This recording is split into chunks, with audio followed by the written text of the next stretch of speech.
felt that you can create timelines? Well, I'm going to share something that I found inside of my clients' Akashic records in case it unlocks and activates something in your templates as well. Remember to give a follow so you can stay up to date on more Akashic record journeys. My client's question for this session was, how do I have a greater understanding of my abilities and ways to use them? I'm going to be reading from my notes today. So when I went into her energy field, I heard this voice that said, I'm a bit of a vagabond, and vagabonds are persons that traverse to many different places and spaces. They don't have generally like this one home. I said, okay, where would you like to meet so that we can have a conversation with one another? This is her astral etheric body. And she said, I want to meet at the pyramids of Giza. And I said, beautiful. So we go to Egypt, and we're sitting underneath this palm tree in the shade. This is when she showed me a book.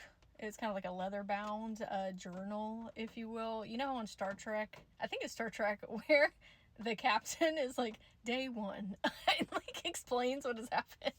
What she was keeping inside of this book were energetic coordinates of places that she has traversed through the astral planes and different dimensions. I asked her why she was keeping track of these, and she said, I thought they would be useful. All right. Sometimes in certain incarnations, we will wake up and then start to remember that we have woken up in multitudes of incarnations. Like you'll start rolling that over of, oh yeah, I have lots of information about my different incarnations and I can connect with them very easily.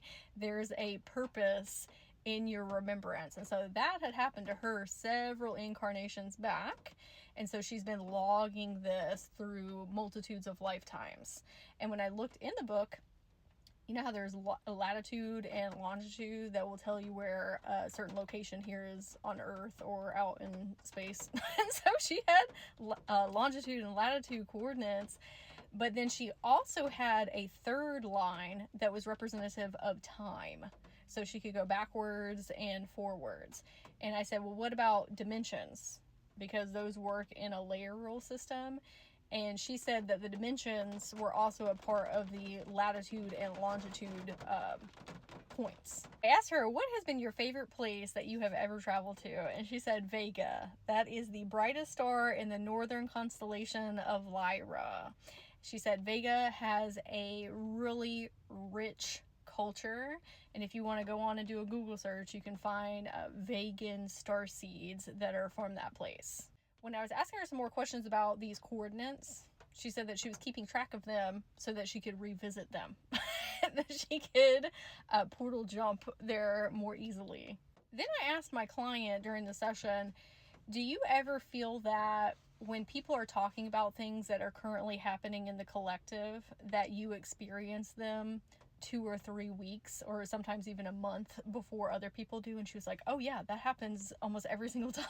I said, okay, because there was somebody on her spirit team that said she has the gift of foresight and prediction.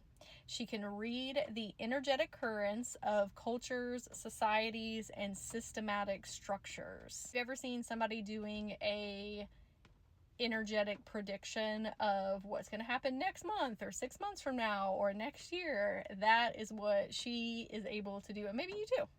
It is reading how the collective timelines are shifting as a whole. I said you would be a very good business consultant. And if you want to get even hyper specific past that, a spiritual business consultant. You can listen to what your client is saying about their business and figure out where they're at in this time and space and what they need to do in order to cultivate shifts and what those shifts are going to bring about in their business in the future. Her higher self said something that will help this gift move along is daydreaming about the future. We've got to expand our imaginative capacities. So this can be for the collective, but also can be for the individual. We need to be daydreaming about our career and our finances and where we might be living and the trips and travels that we'll be going on to, what our family dynamics will be, what our internal dynamics will be, and really just pushing reality forward. Now, this is where her higher self had some words of wisdom, some words of advice. She said that my client has the propensity to pull people into her vortex, like a black hole. Kind of. Okay, so instead of a black hole pulling it in, it's more so an expansiveness of pushing out. She talks with a real authority, like very much confidence in what she is saying.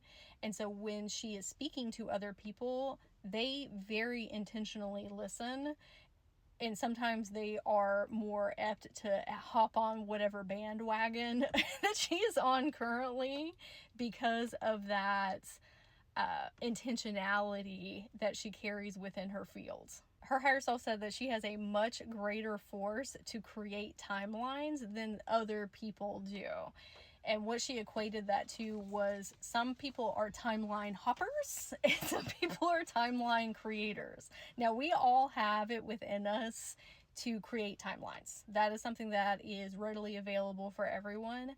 However, when you are first starting out on your spiritual journey and having these understandings, it's a lot more easy for you to be swayed because you're still learning your truths and values and what you want out of life and what you're capable of doing.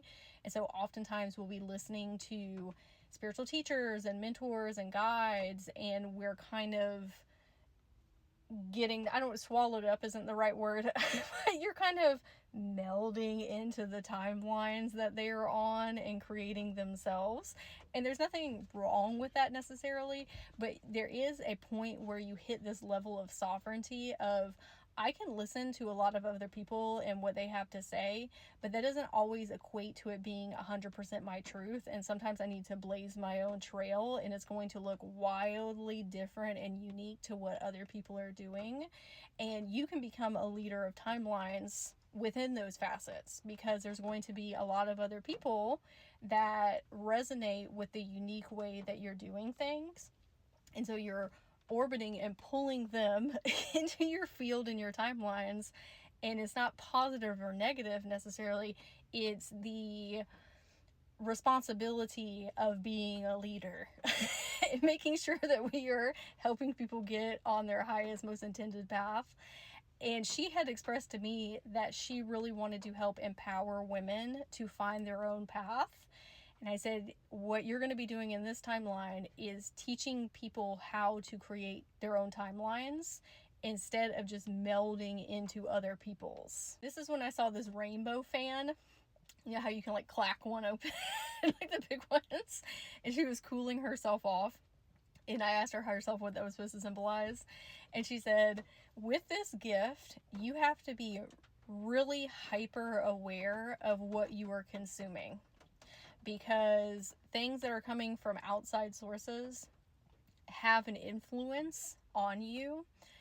It does with everybody. But when you are a timeline creator like that, you're taking a whole bunch of people with you. Okay, so if you are succumbing to fear-mongering, lack mentality, a whole bunch of limitations, drama, you're going to suck people into that vortex with you. And then they are going to be experiencing that as well because you are on that path teaching them how to be sovereign, but they're still needing somebody like really intentionally to guide them in the chapters that they're in right now. So you have a lot of sway over them. So we need to be very conscientious of, hey, I have an extremely powerful energy field that people want to follow so they can learn and grow. So I need to be very mindful about the energetics that I am projecting. I told her, I know that sounds like a huge responsibility. And it's a little daunting. You're like, oh, I'm taking care of all these little babies right now. But that's being a leader. If you really feel called within your soul that is a role that lights you up and fills you up, and you want to interject yourself into other people's lives and help them become sovereign, empowered beings, well, we need leaders teaching other people how to do that, because not everybody has been given the tools and resources, or they haven't had the easiest paths, where they got a lot going on in their lives, and we can help them shortcut a lot of things and help them raise consciousness a lot faster and just make their lives overall better. But as the leader of those timelines that you're helping them create, we need to do everything within our power to ensure that we are leading in our best capacities. And that doesn't always mean, that we are not going to falter or make mistakes, or, we learn something and then a week later we're like, oh, that's not correct. That's not in alignment with me. We're all growing and evolving. Okay. But it's actively taking a role as that leader and understanding that you are creating these really solid timelines for other people, and just having that kind of running in the background back here, because it really is going to help you shift a lot in your life, because now we're like, okay, well, I need to walk the walk. I need to be consistently working on my own energetics and being sovereign and holding boundaries and all these things that we need to be doing for our mental and physical and spiritual and emotional health. It really helps you keep on track in life when you know, like, oh yeah, I need to be taking care of all these other persons energetically and leading the path for them as well. So a couple different things that will help with this gift specifically of timeline creation is learning about timelines themselves, parallel realities, and the observer effect. Something that was super cool is after our session, she had sent me a message, and a live on TikTok had come across her field, and she sent it to me, and this person had a telescope, like this really high-tech telescope, and he had it pointed on the star Vega. And she was like, oh my gosh, I can't believe this came up in my feed. And I said, yeah, that's how the universal algorithm works. And she had actually gone outside and she was able to see Vega, the star, because it's so bright. And she said, I had no idea it was sitting right above my house. Yeah, so some really good insights and downloads there for her. So I was really excited about that. So I would love to hear what your biggest takeaway was from this message, if you have any questions, and I hope you have a super magical day.